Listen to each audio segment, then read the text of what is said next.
Welcome guys, and in this video I'm going to show you how to print multicolor using Cura slicer. So let's get started.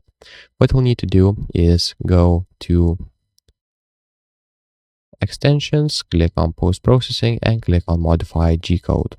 Right here click on add script and click on pause, add height, and here you'll see the pause layer. So basically slicer model, go to the preview, use this slider and basically select the layer where you want to change color, and remember that number. Go right here and where you see pause layer, just type that number.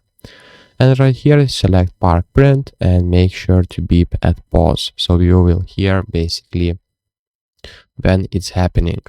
And for the standby temperature, just enter your filament temperature, so you will be able to change that filament easier. So I will select 230, and that's pretty much it, guys.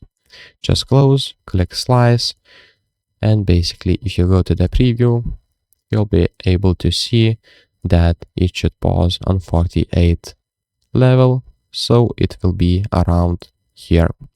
So if this video was helpful, please make sure to subscribe to Guide to Everything, comment down below for the algorithm, and see you in the next one. Peace.